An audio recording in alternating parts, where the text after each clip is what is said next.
Yo, YouTube. Yo. We're back. Episode 27, which is crazy. 27 episodes deep. We're starting off with a bit of a. It's unfortunate news, but I'm actually not even that mad. And it works perfectly for what happened last show. We have an injury, a very bad one. Sasquatch, of course, part of the Blueprint faction. I've been kind of on his case a little bit because his in-ring performances haven't been improving like his popularity. But now it doesn't matter because after he got chokeslammed by Hangman, then was unable to help Architect, I was actually going to leave him off one or two shows to try and like sell the fact he was like quote unquote injured. But now I don't have a choice. He's out for over a year. So yeah, if you guys ever, I guess, wonder going forward, so you won't wonder why the hell am I not using Sasquatch? It's because he is done for the time being. Yeah, he's. This is what I'm talking about. Look at this. He's even got up to 70 selling, 88 plus on his other fundamentals. Stamina is okay, not great. His like toughness, resilience is all really good. His psychology 77. His brawling and hardcore is like very passable. I just don't get. And his pop's like all high 30s. Yeah, I don't know. I don't get why he wasn't quite. Yeah, he just wasn't really improving, was he? It didn't feel like it anyway. I'm actually going to test it right now, just as a. So he joined us at the very end of 2023. Um, he only fought 3 times, but he averaged the match he was part of averaged a 43. And then on 2024, he averaged a 49. Then this year so far 47. But let's just see. So his first ever match. Sorry, this is eating into the time. What did he get in his debut? He got a 44. Then at the end of that year, a 45. So to be expected. Then his very first show last year, he got a 42. In his last show of the year, a 43. Again, it's actually lower by one. And then this year, he fought in a 45 and then a 38. So yeah, I'm not really sure. I think that 45 was the best in ring I'd seen him, honestly. But he's gone. Well, he's not gone. He's not dead. He's just we won't be seeing him for a really long time. But apart from that, the only other thing to mention, I obviously botched the tag team titles changing hands, but it turns out my dumb ass didn't know if you just go into the title, you can literally just alter the champion. So that's what I did. The past Masters obviously won. So last episode, if you watched it, it was all an illusion. You know, they did obviously win the belts. They won the match. They won the belts. I was just pranking you guys. It was just a joke. But they are the champs, the new champs, with the help of Sasquatch. You know, he died. He's died. He's gone to heaven, but not in vain. The past masters got the tag team belts all because of Sasquatch's sacrifice. So, amen to Sasquatch. Amen, brother. Amen. Alright, it's time.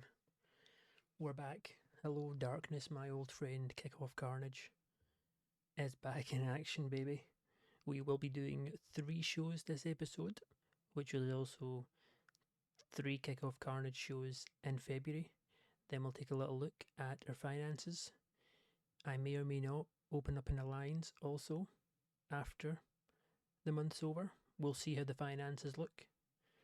But as for now, we are just jumping straight into 1,100 fans. Now, if I go generic,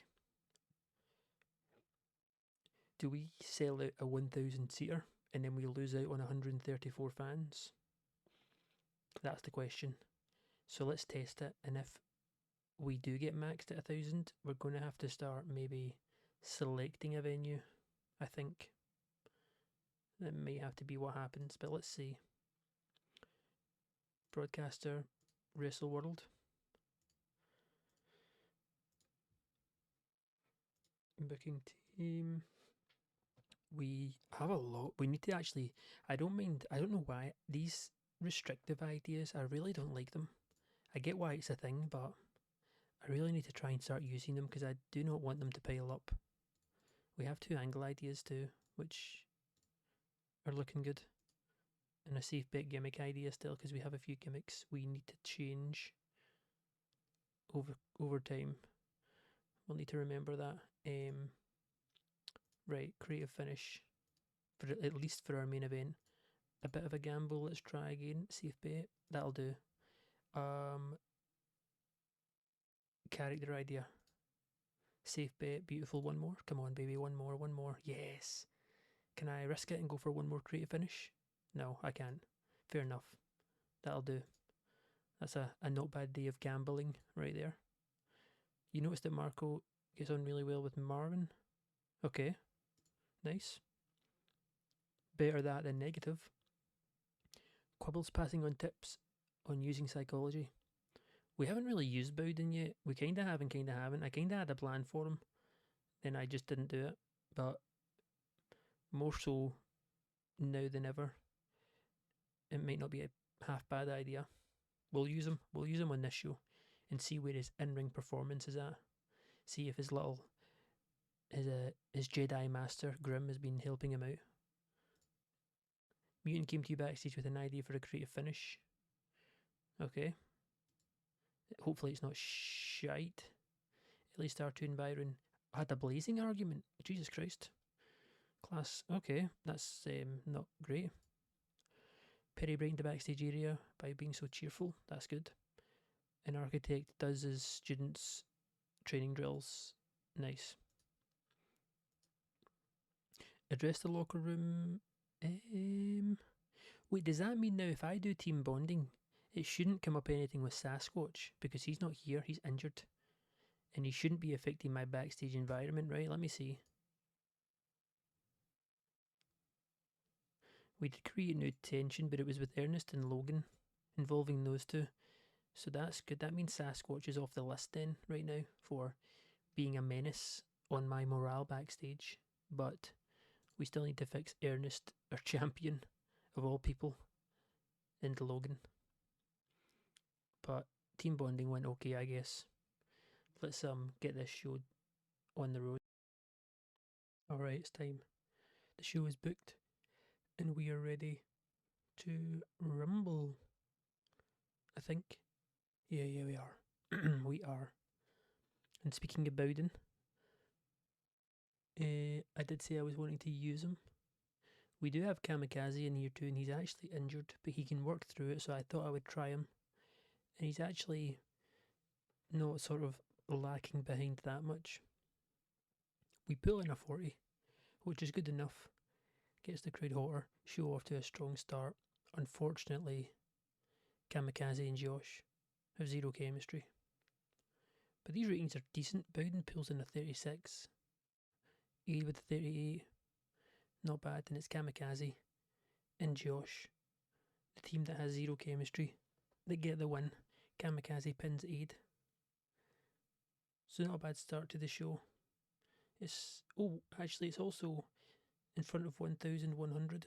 So it must go up in increments of 100, I guess.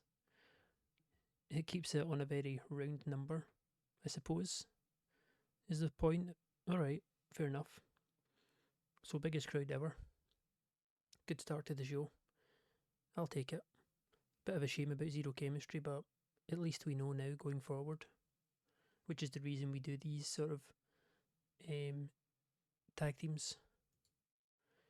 Then we move into not only a much better tag match, but we got some new faces. If my tag team wasn't sort of bloated enough, you could say, it definitely is now. As someone who just narrowly missed out on a spot in the tag team tournament, who I've had on my shortlist for a while, is DeMarcus and Gray.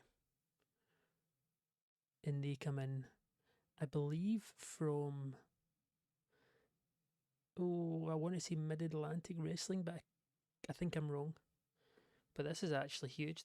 They actually debuted way better than I thought they would. They have a tiny bit of pop in the Great Lakes, but not much, but a great and very good rating with a 40 and 47. Might honestly be the best first impression we've ever had, especially from the tag teams. And it's Nate DeMarcus. They pick up a debut win.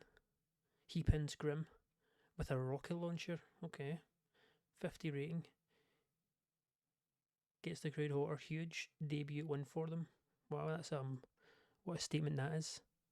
A large penalty is okay. Penalised about for comic.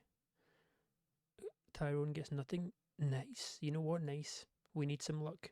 In February starting out good. This is nice. This is a huge win and a huge new addition to our tag team scene. Then we move into a 66 angle. Ant-Man didn't do great here. But it's basically these two men are up against each other next, and they've both made their entrances, and they're kind of going back and forth on the mic before the match. The performance of Doc was fantastic. Wow, okay, that's good. He pulls us through to a 66. And while Doc carried us on the segment, it was Ant-Man who more or less carried us in the match, 54 rating for him. And he beats the Doc by pinfall with an antidote. 51 rating for the match. Doc pulls in a 40. This is pretty good overall. Can't complain. After Ant-Man, of course, last show, he narrowly missed out on the Great Lakes champion. But, he's staying strong, bouncing straight back, building his momentum back up. Then we have a backstage segment with Well Oh Well. The ever-expanding, ever-drama-filled Blueprint faction backstage, and they're essentially going over the news that Sasquatch is not only injured at the hands of Hangman, but he's not coming back anytime soon. So they're going to have to revalue their plans. This is Architects laying it all out. We're going to have to revalue our plans. We used Sasquatch as a weapon, and he did a lot of our deeds for us, and instilled a lot of fear. We're going to need to maybe recruit, expand, work on ways we can get the upper hand on everyone. And Sandman kind of interrupts him and says, "Are you not happy?"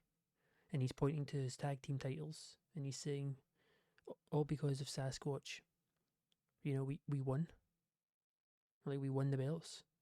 And then Architect's face kind of squints up, and he almost snaps at Sandman, and he says to him, "If it wasn't for me, not Sasquatch, I'm the one who sent Sasquatch out there to help you.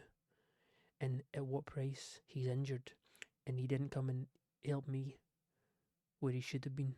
What matters most? Me, the championship." And then as he's about to keep ranting, he kind of like stops himself. But then he kind of goes, yeah, I am, I'm happy for you. Good. It's good. You brought the titles home. Good job. Then he kind of turns and looks back at like his notepad or whatever. Like he's like going over, I guess he's like trying to think in his head of what's the next step. And Sandman behind Architect's back kind of just shakes his head and walks out of frame with the title over his shoulder. Sandman didn't do well without a script, but Architect came across well. He carried us to a 71 pretty much. They're also in action tonight. 3-3 main event. The Architect and the new tag team champs are up against very, very familiar faces. Then we move into a 53. Pretty solid rating. It's a bit of an upset win too. Hudson Drake. We're trying to boost his momentum up. Get him, pushing him into the mid card. And he beats Cobra with a Hudson Hawk. Good ratings. Cobra, the better in-ring performer, as expected, with his popularity being better. But I have faith in the likes of Hudson, and obviously Ant-Man's already caught up. I believe Kamikaze will do the same, so this is good. The boost from his hot new move will help too, but a 53 is solid. As we then move into another backstage segment, this time with the former tag team champs, and it's basically Papa and Hangman talking backstage. You know, they're up against Architect and the new champs tonight, and Hangman's basically going over the fact now they've got rid of Sasquatch. Pretty much all thanks to Hangman. He doesn't say that, but it was all him. He says we now need to focus on wiping these guys out for good. And we've got an opportunity tonight. But Papa Swole almost seems reluctant to help. He doesn't say no, but it's almost like he doesn't really want to deal with that, you know. He had the crutch of not only the blueprint but Architect on his side for so long. He's more just like, Hangman, I only accepted this match to help you, to fill in, to be your third, your third man in tonight's main event. I'm not really wanting to go down the rabbit hole of dealing with the blueprint. And Hangman almost looks in disgust, like, what, man? Like, what the hell are you talking about? We have each other's back. Essentially saying, we got to hit them when they're at their lowest. Get our championships back. But 64, pretty decent. Can't really complain. I do need to mess around with the segment ratings a bit more. See what works, what doesn't. And I need to start taking notes, I think, of what gets rated on what. I'll need to look at the handbook for sure. I keep saying I'll do it, but never do. Now, I had a toss-up. Our new champions in action. And he wins here against Jimmy. This was going to be my main event, and something overcame me at the last minute and decided to change it and turn the 3 vs 3 as the main event. So I'm going to take all the credit as some sort of outer body experience.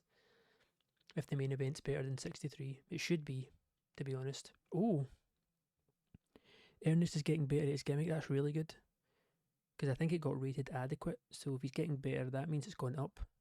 So it should be very good now, which is huge, because I think he gets penalised for it. Does he? No, he doesn't. I thought he would. Or maybe it's because it's gone up now he's not, but he was before, I think. I don't know. But that's huge. 57 rating 2 is rating slowly going up, and it should, knowing the past of Ernest on the old game and how good his stats are. I'm hoping giving him the belt too will elevate him to where he should be, where he can be. That's the whole point. And it will really skyrocket not only him but our belt and our promotion. It's just tactical thinking. I think he's a great addition to the company, and he's definitely like the most suitable guy to give the belt to, the most prestigious belt, and it's to one of the most prestigious sort of independent American workers. Honestly, this is a good rating though. 57 to 56, solid. Jimmy's holding his own too. He has lost again after getting a little bit of momentum with his first win last time out, but it's going to take a lot to beat the big man Ernest. Okay, it gets a 68, which I'm glad about. And the creative finish was a success. Our storyline advances too. Let's have a quick look through the ratings here. Sandman hits a 60. Papa Swole on a 66. Hangman just short. Okay, 71 for Architect. He's killing it. We pull in a 68. In the match, essentially, after 17 minutes, it just descends into chaos. The stakes almost get too high. Tempers flare. Emotions get the better of them. As expected, there's so much. We all know there's so much history in buried rivalries between all these guys, and obviously active ones too with the tag team division right now.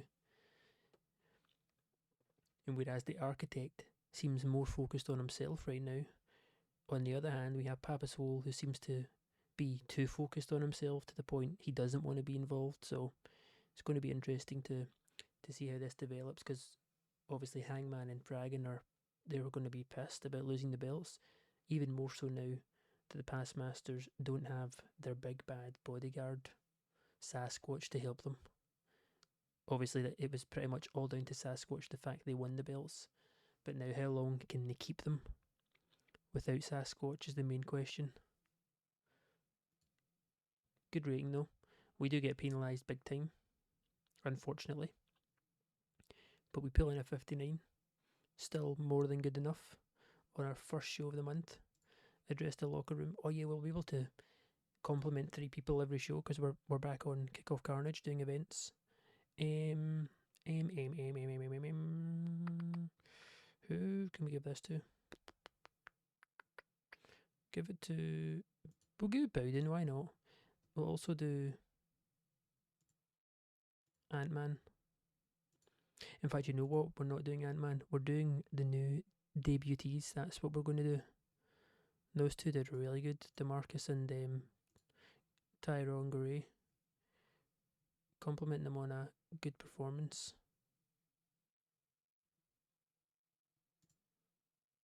Just give him a hug. I don't know what to do to him. Seemed pleased. Yeah, that was a really good tag team debut, honestly. Money wise, we almost take 10,000 in ticket sales. And after show costs and everything, we make 3.5k, which is good. That will slowly eat into our debt. Or eat it away, I should say. That's good. Popularity, we rise, as we always do, with the first show of the month. I wonder if we can still go up 2, potentially, with only 3 events. I guess we'll find out. Alright, show's done. Pretty good start. Seems to be developing. We obviously have all our new champs. We didn't really see much of Tennessee tonight, but obviously I'm sure we'll see more of him. We have the huge news of Sasquatch injured, which shifts the tide massively against Blueprint because he was such a game changer for them. So we'll see how this affects them going forward because, as we both know, Sasquatch is not coming back anytime soon. Alright, it is time. We should get about. Is it worth it trying to? Let me see. Hold on. Let me see the capacities. Is there any that's close to? Oh wow, these are all huge. No. Generic it is. We are taking another nice jump in pop though, in terms of our attendance. Use this. Booking team. Spend. Let's get some more creative finishes. We love those. And your certainty for historian. Okay, fair enough. Big gamble. Nope. A bit of a gamble. Oh my god, I sneezed. Bless me. Excuse me. Sure. Character idea. A bit of a gamble? No, it's not worth it for that. Finish? A near certainty. With Hangman. Okay. I think he has 2. I'm not even joking. I think he has 2 creative finishes assigned to himself now. Hangman. Locker room. Holy shit, no way. Freddy's took another person under his wing as protege. This time it's the Doc. Dr. Funk. He could really use it, honestly, to help with his stats. Wow, okay, huge. Good thing we brought in Freddy. I need to maybe look at more people like Freddy, like road agents or something that pass on knowledge or whatever. I think that's what gives them the attribute that makes it more likely to take on prodigies. But this is the second or third one he's took on, I think. Which, yeah, I mean, thank God we brought him in, honestly. Tyron Gray helped create a fun atmosphere when he pulled a classic rib on Kamikaze. Nice. LA Star 2 and Stevie have bonded. Nice, okay, this is good. According to others backstage, Kamikaze and Stevie are now travel buddies. Okay. Marco and Doctor apparently. Oh god damn it! Of course, we can't get a clean slate. Marco and the dog butted heads and are both furious with each other. That's good. I really don't get how one has a quiet personality and is happy, and the other one's a people person, which is one of the best, and he's happy. But fine. 7 students trained. Address the locker room? No, not today. Let's get on with the booking. Show number 2 out of 3 for the month. Okay, we actually overbooked him by a lot, so we actually have 2 pre-show matches, and I think I had something else. Hold on. Spoiler alert. Spoiler alert. I don't have a creative finish on this. Oh god, it's a bit of a gamble. That'll be interesting. Oh, it's the other one I need to use. God damn it. Why would it still let me select it if it's already been selected? Is it this one? 25, 520? No. Yeah, but... Oh. Jesus Christ. Right, let's do it. Just close your eyes for the last 10 seconds. Pre-show match. Again. Ooh. I was going to say it's to build momentum for Marco, as we all know with his new gimmick. He's looking good. And he is looking good here. 49 he hits today. Marco gets the win on Josh by submission, 48 rating. Pretty nice, Marco. That's some good stuff right there. Yeah. We also have hit 1,200 fans too, so again, breaking our attendance record. Good pre-show match though. Doing its job, which is to push Marco, which we want to do, and it seems to be slowly working. That's what I wanted to see with Sasquatch. I'm still annoyed about that. God damn it. Anyway, the second pre-show match is Poor Grim and Graham. They're so good. They obviously performance-wise aren't, but they're so good in terms of their work. But since they joined, they have been getting dogged on. Very good workers though. It's actually a pretty decent match. Wolf tag the boys themselves, the hot tags. They get the win with Calder getting the pin on Grim. So pretty decent pre-show. It would have been on the main card, but like I said, we just ran out of time. But we're now on to the main show, which we start off well. 51 rated match.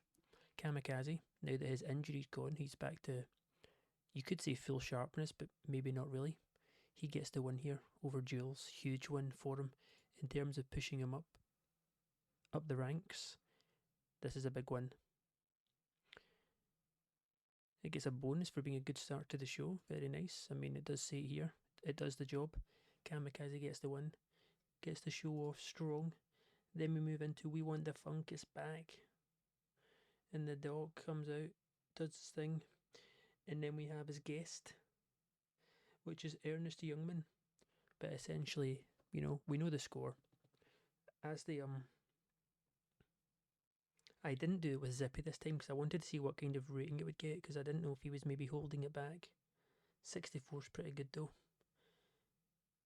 So part 1 is essentially the dog comes out, segment host, hyping up the crowd. Part 2, he does his interview with Ernest. But then on part 3, for whatever reason, the champion, the world heavyweight champ, Ernest, the jokes aren't really hitting for Ernest. And he just decides, you know what, I've had enough of this big guy talking shite. So he just starts beating up the dog. So the fans are obviously booing, they hate it. They're booing, what the hell, he's picking up his sign, his little We Want the Funk sign, he's picking it up and smacking him over the head with it. He's just basically beating him up. And he sort of dusts off his coat, his leather coat Ernest has on, wraps his championship back round his shoulder and just leaves. He just walks out the ring, and the dog is just laying there. And all of his props from his set for his little segment. And then it ends. 64 is good though. That's really solid. Gets the crowd hotter. coming up for the impressive DeMarcus and Gray are back in action, showing off again. It had non-existent heat, which wasn't amazing for that factor, but we get a 51 rating, and the unbeaten streak continues. Their good start to their PWW careers, you could say. Tyrone Gray pins Lockland of Hot Property with a rocket launcher. What a cool finisher name. I wonder what it could be. I wonder if he picks up his partner and throws him over his shoulder, like from his shoulder, like he's holding a rocket launcher, like a missile. That would be funny. But yeah, good ratings. 49-45. Byron and Lockland are a bit behind, but to be expected with the way their booking's going right now. And they're still fairly green, fairly young, so it's a nice push for DeMarcus and Gray. Keep them going. Then we have a concert from our new Great Lakes champion, Tennessee. And he's essentially serenading the crowd with his blues music as he does. And then after about 5 minutes, he gets rudely interrupted by someone he beat for the belt, and it's Cobra. And they come out, and Tennessee's so disgusted that his beautiful serenading to the crowd has been interrupted. They end up getting into a fight, which turns into a match, which gets a 59. Really good stuff here. And it's Tennessee who, again, this time, of course, not triple threat, it's just 1v1, but he gets a win. The champion wins against Cobra with a Devil's Crossroad. Really good ratings. He gets a 62. Our Great Lakes champ. So that's all positive stuff here, keeping the momentum going. As of course you're defending, all the belts will be on the line next show for the last show of February. We haven't really ran stories around number one contenders with everything else going on. I kinda, not that I forgot, but just trying to get. My mindset was to get in a groove with our new schedule, and now that our new schedule's been thrown up in the air and we've had to kind of revert back, I'm like, my brain's a bit scrambled. Good win for the champ though. Then speaking of good win, Jesus Christ, this isn't even the main event. I might have messed up here in terms of leaving the best show till last, but this is really good. I thought I'd put some of our heavy hitters up against each other with no stipulations other than just putting on a good match, and my god, they did. It seems a bit unfair that I've got the note that Davis Wayne Newton carried, because he's not. I mean, does he? He gets a 69 and then a 59 for Mutant. I guess he's 10 ahead. Then 55 for Jimmy, 58 for Logan, and it's Davis Wayne and Logan, the heels, who get the win over Mutant and Jimmy Chipolata when Davis Wayne Newton submits Mutant. So big win, especially for the heels here. 73 rating is huge. The creative finish is a success as well.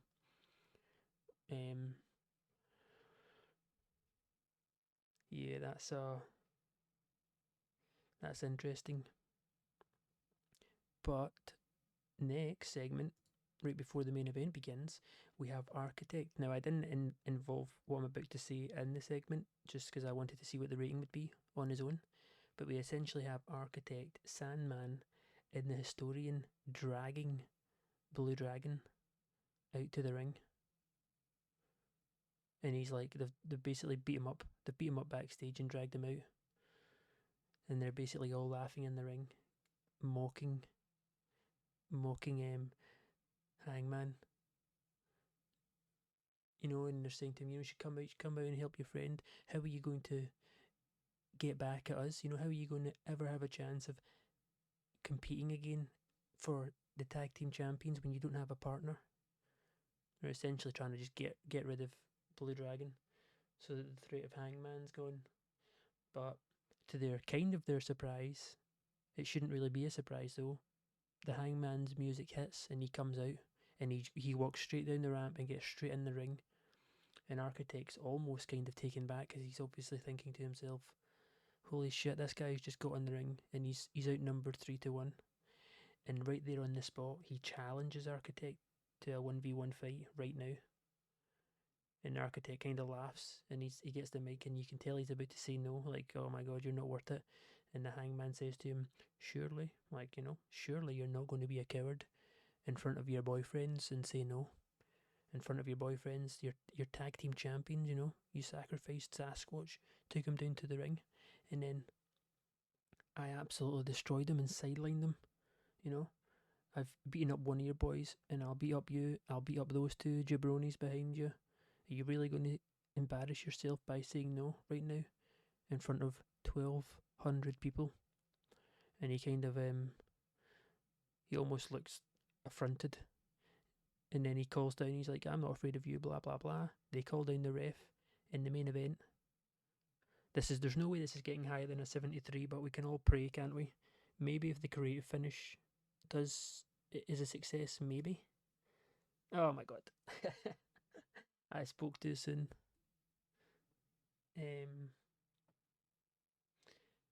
It's still good though, to be fair. I'm not going to complain. But Superb Wrestling, good heat. Architect defeats Hangman when Hangman was counted out after being attacked by Sandman Winks. It probably would have gotten like a 70, maybe even a 71 if the creative finish worked. Hangman gets a 62 though, huge from him. 68 for Architect. And then after the match, obviously they're battered and bruised, but the fun doesn't stop there. The Blueprint start beating up beating up Hangman now. They've already pretty much injured Blue Dragon. They've done him in. He's been like taken out by the ambulance at this point, and now they're doing the exact same to Hangman, and they start beating him up, and beating him up, and beating him up. Then they start getting chairs and throwing them in the ring, and then right before it gets nasty, Papa Swole's music hits, and he comes out for the save. And rather than taking on the task of also fighting Papa Swole, Architect kind of slaps the guys on the shoulder like, come on, get out of the ring, and they jump into the crowd and run off into the sunset as Papa essentially saves Hangman before it gets even worse. 59 rating to the end of the show. We pull in a 60.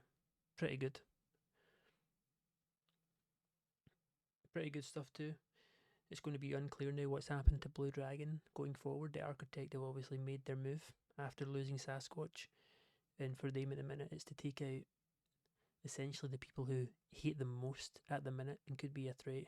And it looks like out of his own doing, Papa Swole is slowly being dragged back in to the whole feud between the Blueprint and him and his buddies, because essentially his buddies never got out. They never got out of the back and forth. But we'll see how it progresses. We've got one more show to do before we end this episode,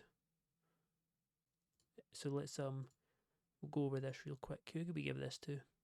Who deserves it? Who deserves it? It's a good question. No one's really standing out. Hangman, he did good for what it's worth.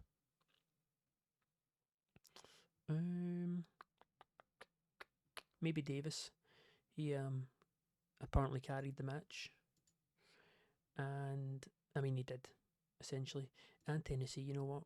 Good idea.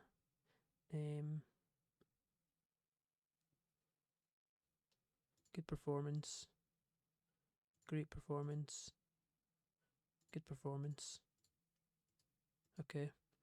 Financial report, we made 4,300 now, so it'll be interesting to see at the end of the month how it looks, because we also take a big hit on money at the end of the month because our production costs is per show but then also per month, so we have to wait for that.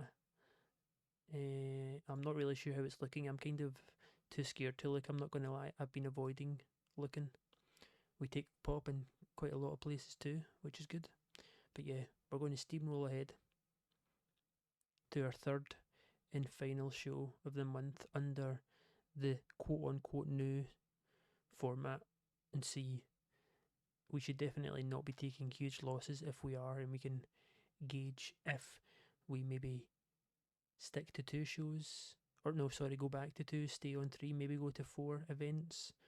Maybe we do start an alliance. We'll find out after the next episode. Right. Before we start, you're probably wondering why we aren't going over the pre-show, and it's because I was so shocked with the news I saw. I totally forgot to hit record for the pre-show. Basically, I don't know how it's happened, but tonight's show clashes with Mid-Atlantic Wrestling, who, by the way, are smaller than us, popularity-wise. But for some reason, all of our workers who work there, which it turns out is way fucking more than I thought, they've all gone to work at Mid-Atlantic Wrestling. I think I counted about 14 people, 15. Like one of our refs, every single member of Blueprint, so architect, Sandman, historian, one of our play-by-play commentator is gone, and a bunch of others, like three of our tag teams, I'm not joking, like we have bare bones tonight. So I'm just saying that as a disclaimer. The show it's been a rough one to end February here. Although another thing, if you guys are watching, I don't ever really ask for comments and things, but if you guys know how it works when it comes to workers picking priority, because I thought the priority was whoever the most popular company is, because that would make the most sense in terms of them getting exposure, getting more of an audience, their eyes on them. But they all picked Mid Atlantic, all of them have went there. But I'm bigger. We have more pop. So I don't know. I'm pretty sure we bring in more people in everything, like everything is more than them. So I'm not sure. But anyway, we start the show off strong. Gets the great hotter. And Ernest, our world champion, essentially is coming face to face for the first time. He's meeting his challenger for tonight, David Swain Newton. He's familiar with David Swain because, of course, they both fought for the World Heavyweight Championship, but they've never ever faced each other 1v1. And Davis has been doing pretty decent stuff too. He's still on really good momentum, even after the loss. So, this will be a huge main event, hopefully. Okay, we open the show. Oh, now this is annoying because on the booking analysis, we did not have this. But anyway, hold on, I think I can fix it. But the triple threat match we'll go over real quick. It actually got a 38. That's pretty bad. That's like just about what we need as a company. And the ratings honestly weren't horrible. So that's quite a big penalty. Hmm.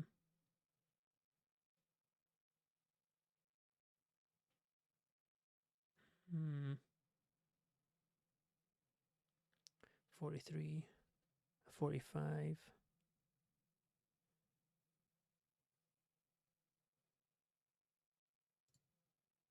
I have an idea. I'm pretty sure I saw that. Hold on. I'm pretty sure the doc. Right, this is going to be awkward, but the doc can essentially do play by play. So for the rest of the show, I am going to very quickly.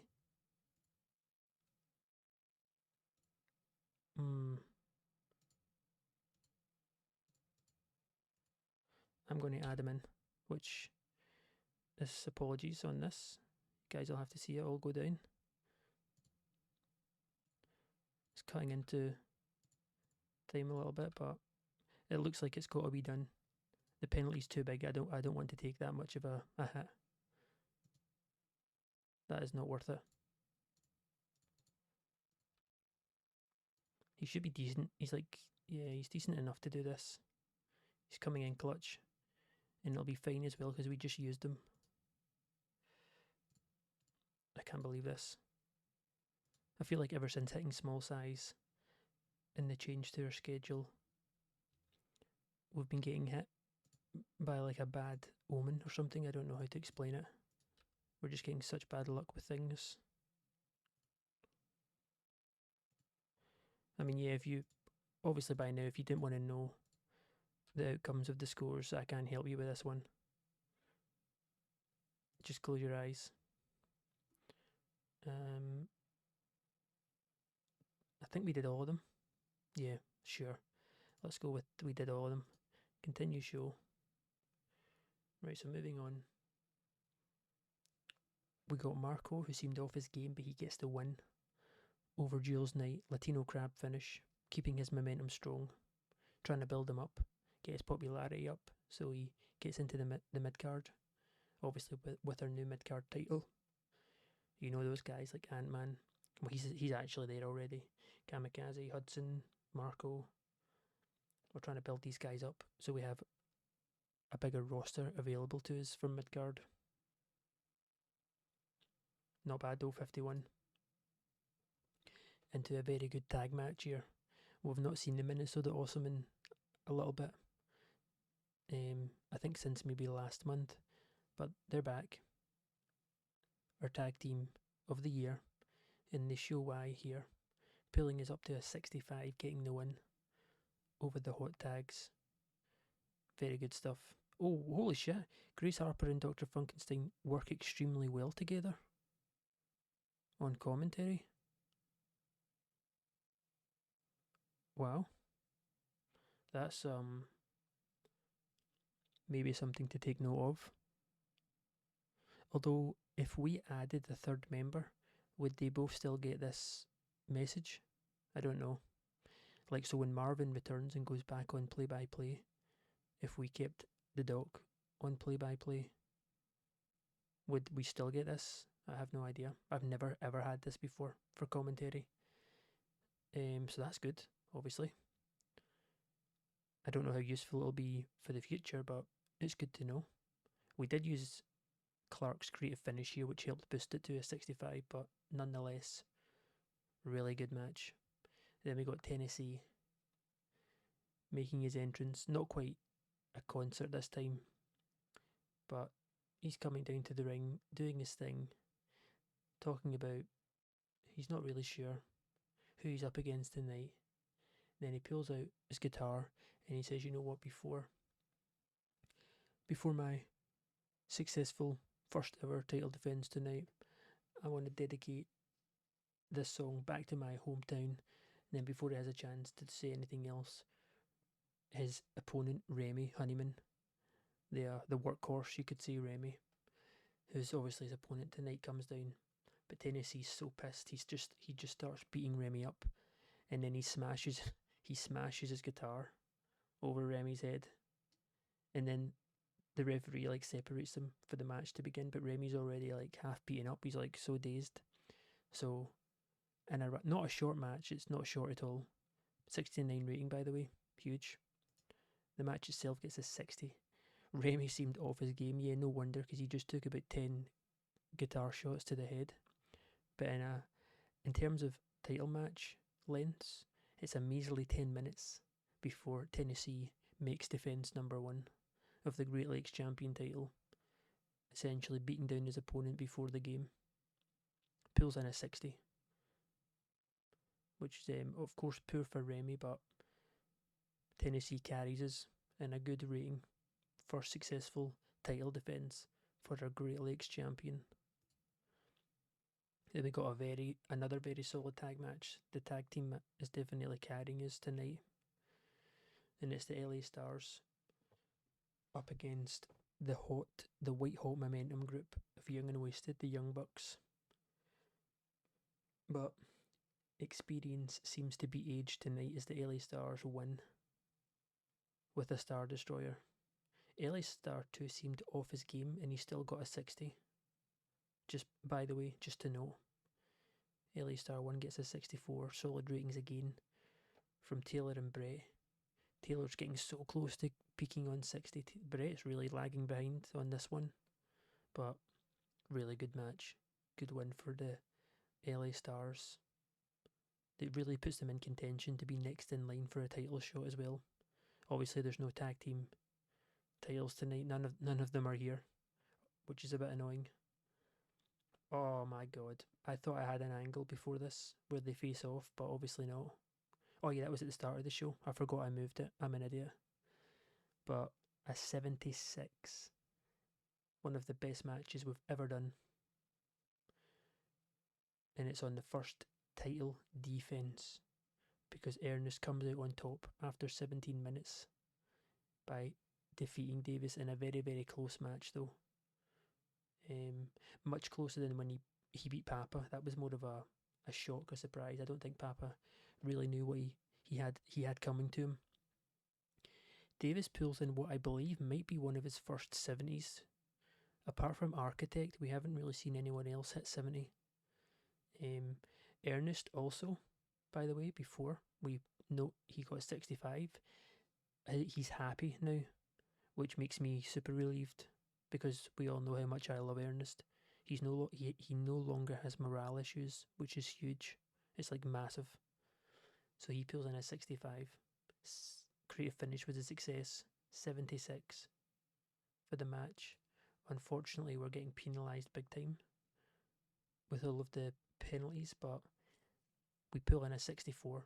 And honestly, considering almost half my roster, maybe not half, because I have about 41, but honestly, about 40% of my roster was missing tonight, including one of our champions. This is huge.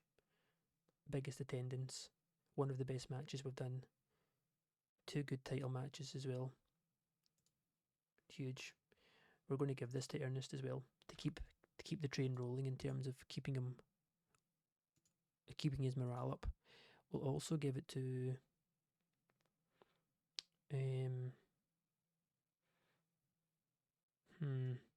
you know what? I'm giving it to the Doc because he came in clutch with his play-by-play. Although I didn't see that note again. Now I think about it with Grace, so it only popped up for that one match. I think. Praise him as a good example though. He came in clutch. And we'll give it to who could use it? Maybe Marco. He was off his game, so he doesn't really deserve it, but maybe encourage him. Is that not a thing? Give some encouragement. Seemed pleased. Financial report though, we make 8,000. You know what? It's going to be close, I think, in terms of making money or losing money. Because half of our roster was out, we only paid out a measly 3,000 on worker cost, which is why the profit's so high. But we still have the end of month expenses to come off. Popularity, we are capped on quite a lot of places here, but still go up on a fair chunk. Right, of course we're on the very last day of February, so this might take us to the 1st of March, and we'll go over the finances and see where we stand doing 3 Kickoff Carnage shows a month.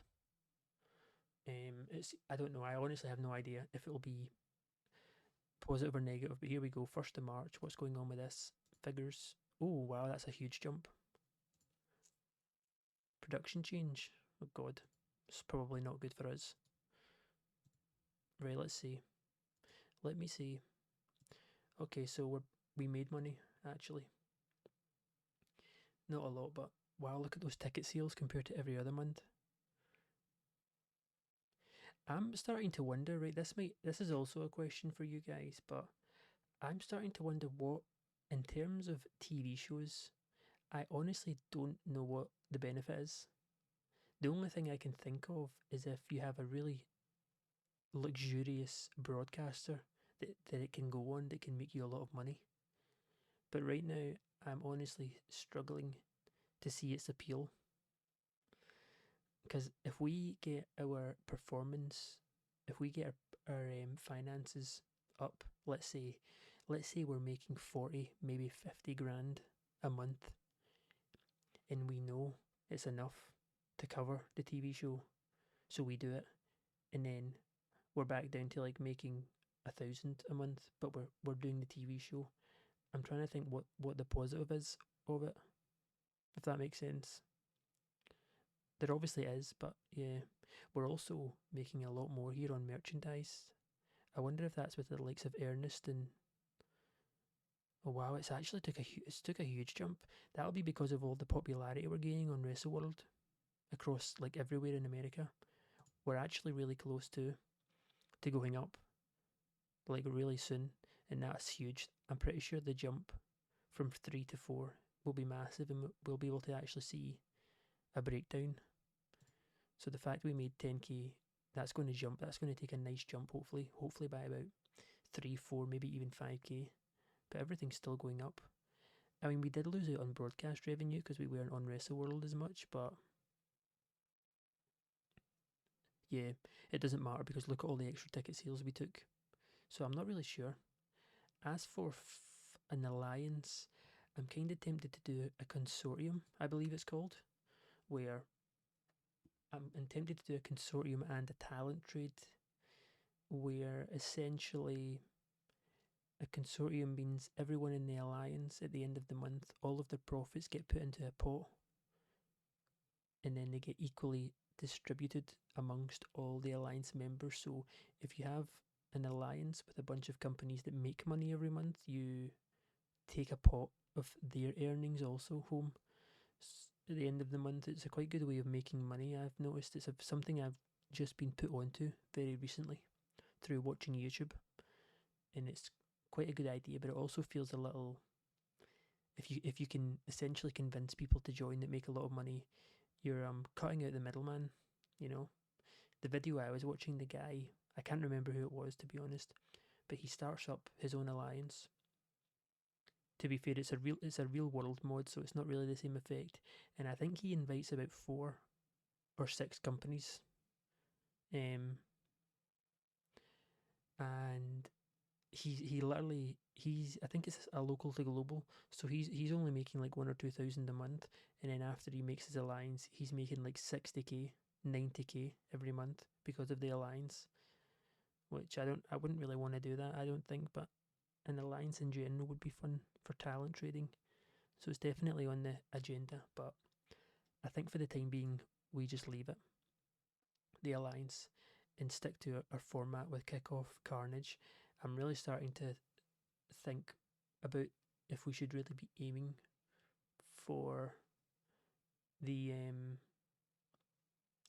if we should be aiming for the TV show.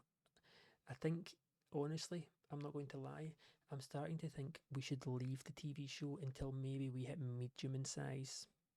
That's kind of where I'm at, because when we hit medium size, sorry, hopefully from now until then we can work up a nice chunk of money, and if we have enough, we could even open up our own broadcaster, or with us being on WrestleWorld the whole time, we'll have built up enough pop to go on a better broadcaster that will generate us more money. I think that's got to be the plan. I think um, we'll probably stick to 3. We might try and experiment doing 4 kickoff carnage shows a month and see. Maybe we'll do 4 this month and see how it looks. But yeah, I think that's the goal. That's the plan. I think going forward, we will wait. I'm not even that bothered anymore. We'll just wait until we hit the next size up, medium, which won't even take that long, probably, on WrestleWorld. And once we hit medium, when the house shows and stuff open up, which we won't obviously be doing straight away, we'll take a closer look at it then. But that'll be the long term plan now. We'll experiment with Kickoff Carnage a little bit, doing 4 shows a month maybe, and then it's just going forward from there. But I think that's all from me for this episode. I would say let me guys know in the comments your thoughts on everything or anything you want to comment on, whether it be about doing a TV show, the pros and cons of it, whether it be maybe what you've done in your game, what you advise I could do, and I'll take a look at it.